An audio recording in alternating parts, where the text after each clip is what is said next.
English భాషలో ప్రస్తుతానికి అర్థం కాని మూడే మూడు అక్షరాలు RTM, రైట్ టు మ్యాచ్. ఎందుకురా మళ్ళీ తీసుకొచ్చారు దీన్ని? 2020లో తీస్తూబేరుగా మళ్ళీ ఎందుకు తెచ్చారు? ఎన్నున్నాయి, ఏంది కథ, ఎందు అడిగారంట టీం వాళ్ళు, IPL ఎంత ఇచ్చారు, ఎలా వాడతారు, తీసుకొచ్చిన మాడిఫికేషన్ ఏంటి ఈ రూల్లో? నేను ఉన్నాయి కదా, మరి దానికి డీటెయిల్ కూడా చేసుకోవాలా వద్దాం మనం? మరి ఇంకెందుకు ఆలస్యం? Let's get started.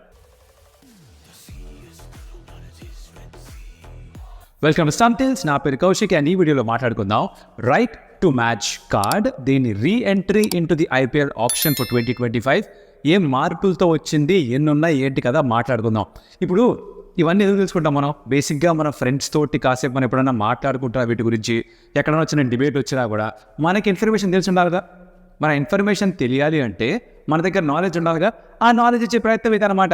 నచ్చితే ఓ లైక్. ఎందుకంటే యూట్యూబ్ మా బ్రోకి థమ్స్ అప్ అన్న సింబల్ ఏదో దోస్త్ చాలా ఇష్టం అనమాట. మీరు ఆ దోస్త్ చూపిస్తే వీడియోని ఇంకా చాలామందికి చూపిస్తారు. ఆ కొత్తగా వచ్చిన వాళ్ళకి ఏవో వాళ్ళకి వీడియో వచ్చితే వాళ్ళు సబ్స్క్రైబ్ చేసుకోవచ్చుగా. చెప్తున్నా. సరే, ఏంటి RTM? దీని పేరు right to match. Right to match అంటే ఏంటి? ఫస్ట్ ఇది అర్థం చేసుకుందామా. ఎప్పుడు వచ్చింది, ఎందుకు వచ్చిన తర్వాత అనేది. రైట్ టు మ్యాచ్ అంటే ఏంటి? ఇప్పుడు ఫర్ ఎగ్జాంపుల్ చెప్తే మీకు ఈజీ అయిపోతుంది. మనం RCB ఎగ్జాంపుల్ తీసుకుందాం, ఓకేనా? RCBలో సిరాజ్ భాయ్ ఉన్నారు, మన సిరాజ్ మియాని ఫర్ సమ్ రీజన్ రీటైన్ చేసుకోలేదు అనుకుందాం RCB, ఓకేనా? తనని ఆప్షన్లోకి తిరిగి వదిలేశారు. అయితే ఆప్షన్లోకి వెళ్ళినప్పుడు RCB దగ్గర కనుక ఈ RTM అన్న కార్డు ఉంటే, రైట్ టు మ్యాచ్ కార్డు ఉంటే, ఆప్షన్లో తను ఎంత ప్రైస్కి ఏ టీం దగ్గరికి వెళ్ళినా కూడా, ఫర్ ఎగ్జాంపుల్ SRH మళ్ళీ సిరాజ్ని 10 కోట్లకి తీసుకుందాం అనుకుందాం. ఫైనల్ బిడ్ ఇచ్చిన వాళ్ళు SRHలో 10 crores. అప్పుడు ఆప్షనియర్ అడుగుతారు మళ్ళీ RCBని, మీరు మీ దగ్గర ఉన్న ఈ right to match card use చేసుకుందాం అనుకుంటున్నారా? యూజ్ చేసుకుందాం అనుకుంటున్నా అని చెప్పి కార్డు చూపిస్తే సిరాజ్ మళ్ళీ తిరిగి RCBకి వస్తారు. ఒకవేళ వద్దనుకుంటే సిరాజ్ కొత్త టీంకి వెళ్ళిపోతారు. ఇది జరిగేది. So this is right to match. అంటే your matching the bid given by the other team. ఇంకో టీం ఇచ్చిన బిడ్ మనీని మీరు మ్యాచ్ చేస్తున్నారు మీ దగ్గర ఉన్న RTM తోటి. ఫస్ట్ ఆఫ్ ఆల్ మీ దగ్గర ఈ ఆప్షన్ ఉండాలి. ఈసారి IPL ఆప్షన్ 2025 ఎన్ని ఉన్నాయి RTMs అంటే it's a combination of retentions and RTMs. మొత్తం కలిపి 6 ఇచ్చారు. అంటే IPL గవర్నింగ్ కౌన్సిల్కి ఓనర్స్కి మధ్య మీటింగ్ జరిగినప్పుడు కొంతమంది అయితే ఏకంగా మాకు 8 కావాలన్నారట. ఆశకు అద్దు ఉండాలంటారు కదా. రిటెన్షన్స్ పెట్టి మళ్ళీ RTMs పెట్టి ఇంకెందుకు మెగా ఆప్షన్ రైడ్ తీసుకోండి, కుదరదు కదా, దొబ్బదు నా దగ్గర ఇదంతా అని చెప్పేసి రిటెన్షన్స్ అండ్ RTMs రెండు కలిపి 6 ఇస్తున్నాం మీకు. ఏ కాంబినేషన్ వాడుకుంటారు మీ ఇష్టం అన్నారు. ఒకవేళ 6 రిటెన్షన్స్ చేసుకుందాం అనుకుంటే మీ దగ్గర RTMs ఒకటి కూడా ఉండవు. 5గురిని రిటైన్ చేసుకుంటే ఒక right to match card 1 RTM, 4 retain చేసుకుంటే 2 RTMs, 3 రిటైన్ చేసుకుంటే 3 RTMs, so on and so forth. ఏ ప్లేయర్ని రిటైన్ చేసుకోకపోతే ఒక టీం దగ్గర ఆప్షన్కి వెళ్ళినప్పుడు 6 రైట్ టు మ్యాచ్ కార్డ్స్ ఉంటాయి. అంటే మీరు ఎవరిని రిటైన్ చేసుకోకుండా అందరినీ వదిలేసి, Punjab Kings apparently wants to do that, అందరినీ వదిలేసి తర్వాత మీరు ఆప్షన్లోకి వెళ్ళి మీ టీంలో లాస్ట్ సీజన్లో ఉన్న ప్లేయర్స్ని ఒక 6గురిని తిరిగి మళ్ళీ ఆప్షన్లో వాళ్ళకి వచ్చిన ప్రైస్కి రైట్ టు మ్యాచ్ కార్డ్ వాడి వెనక్కి తెచ్చుకోవచ్చు అనమాట. ఇది right to match concept. Okay, clarity? Thumbs up ఇచ్చేసాడు నచ్చుంటే కనుక, అర్థమైతే కనుక. ఇప్పుడు ఏంట్రా మార్పు చేశారు అనుకుంటున్నాం కదా. చెప్పినట్టు ఎన్ని RTMs ఉన్నాయో మీకు అర్థమైపోయింది. ఇప్పుడు ఆ RTMలో వచ్చిన చేంజ్ ఏంటి? ఇంతకు ముందు వరకు అంటే 2022లో దీన్ని తీశారు. 2018 దాకా ఉన్న కాన్సెప్ట్ ఏమిట్రా అంటే, ఒక ప్లేయర్ని మీరు ఆప్షన్లోకి వదిలేసిన తర్వాత, నా టీంలో ఉన్న ప్లేయర్ని వదిలేసిన తర్వాత పక్క టీం కనుక బిడ్ చేస్తే ఆ టీంకి ఉన్న ప్రైజ్ మనీ ఎంతైతే వాళ్ళు బిడ్ మరీ చెప్పారో, నేను RTM వాడితే నా దగ్గరికి వస్తాడు, వాడకపోతే వాళ్ళ దగ్గరికి వెళ్ళిపోతాడు. Simple process. కానీ దీంట్లో ప్లేయర్కి డిసడ్వాంటేజ్గా ఉంది. ప్లేయర్ అసలైన వాల్యూ రావట్లేదు. ఈ RTM ప్లేయర్కి బెనిఫిషియల్ కాదు, టీంకి బెనిఫిషియల్గా ఉందని చెప్పి చాలామంది ప్లేయర్స్ వాళ్ళ బాధని చెప్పుకున్నారట. దీన్ని అర్థం చేసుకున్న IPL ఏం చేశారంటే, ఇలా కాదు, వీఆర్ బ్రింగింగ్ ఏ చేంజ్ అన్నారు. ఆ చేంజ్ ఏమిట్రా అంటే, ఇప్పుడు మళ్ళీ ఎగ్జాంపుల్తో చెప్తా బాసు. ఎగ్జాంపుల్స్తో బాగా అర్థమవుతుంది. చిన్నప్పుడు కూడా మాకు ఎవరన్నా కాన్సెప్ట్ చెప్తున్నప్పుడు ఒక ఎగ్జాంపుల్తో చెప్తారు. ఆ టీచరు బ్రెయిన్లో ఉండిపోయింది, అలా ముద్రపడిపోయేసి ఎగ్జాంపుల్ చెప్తా. ఇప్పుడు ముంబై ఇండియన్స్ ఎగ్జాంపుల్ తీసుకుందాం. రోహిత్ శర్మ రిటైన్ అవుతాడో లేదో మనకు తెలియదు, ఎందుకంటే బయటికి వెళ్ళిపోతాడు, టాక్స్ ఉన్నాయి కదా. So let's take a slightly realistic example. Rohit Sharma retain చేసుకోలేదు ముంబై ఇండియన్స్. రోహిత్ శర్మ తిరిగి వెనక్కి ఆప్షన్లోకి వెళ్ళాడు, రైట్? ఇప్పుడు బిడ్డింగ్ స్టార్ట్ అయింది. రోహిత్ శర్మ ఆప్షన్లోకి వస్తే ఎలా ఉంటుంది? ఓసారి ఎలా ఉంటుంది? మామూలుగా ఓచపోతే చాలామంది టీమ్స్ బిడ్ చేస్తున్నారు తన కోసం. హోరాహోరీగా బిడ్డింగ్ నడిచింది.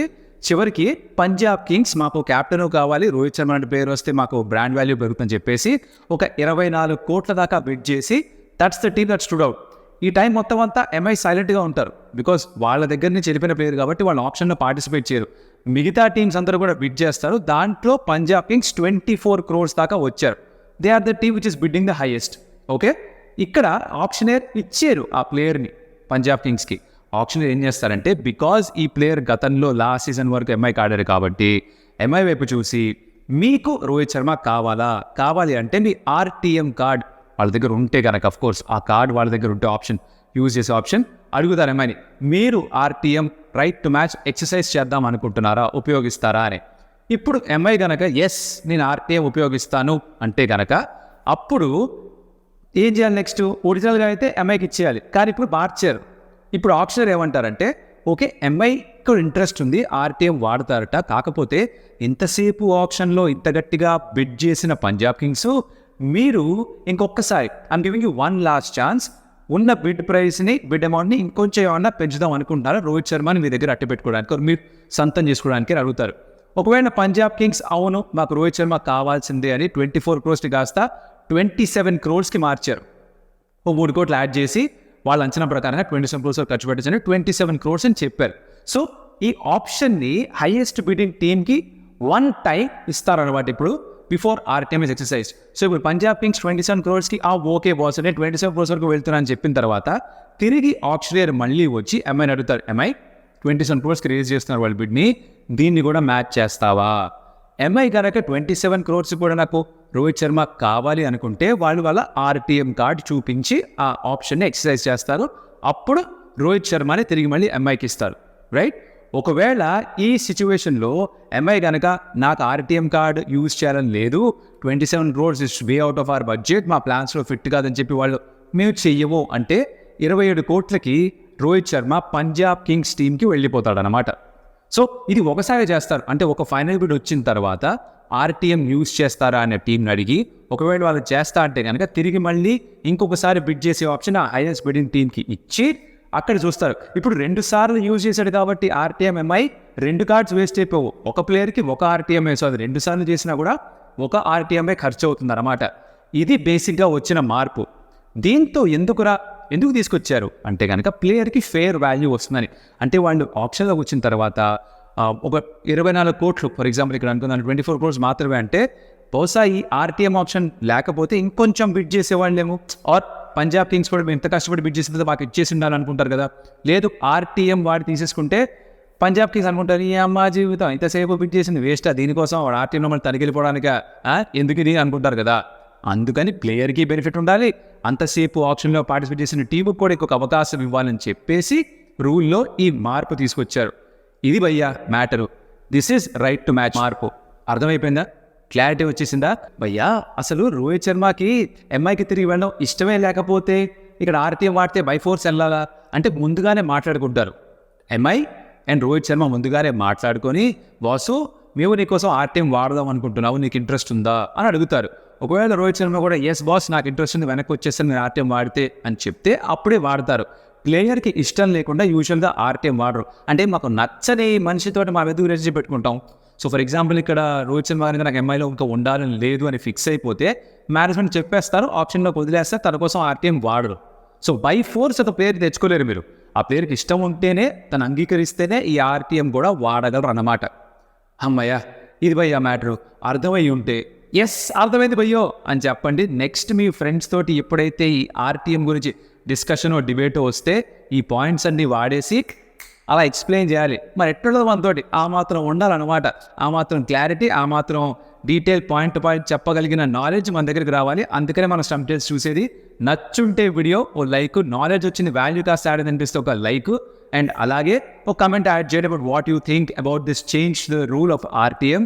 రైట్ టు మ్యాచ్ అర్థమైంది లేదా కాస్త కమెంట్లో చెప్తే, అలాగే మీరు ఆ లైక్ కొట్టి పెడితే యూట్యూబ్ బ్రో దోస్త్ అనుకొని చెప్పేసి ఈ వీడియోని ఇంకా చాలామంది కొత్త వాళ్ళకి చూపిస్తారు. కొత్తగా ఎవరన్నా కనుక వీడియో చూస్తుంటే ఇప్పటిదాకా ఛానల్కి సబ్స్క్రైబ్ చేసుకోకపోతే consider subscribe to the channel because that will help us grow. అది మాకు మోటివేషన్ ఇస్తుంది. ఇలాంటి వీడియోస్ చాలామంది చూస్తున్నారు అని ఒక ఆలోచన మాకు కలుగుతుంది కాబట్టి అది మాకు మంచిది అనమాట. సో మీరు చేసి పెట్టండి. మరొక వీడియోలో మళ్ళీ కలుస్తా. అప్పటిదాకా సెలవు మరి. అదియోస్ అమిగోస్.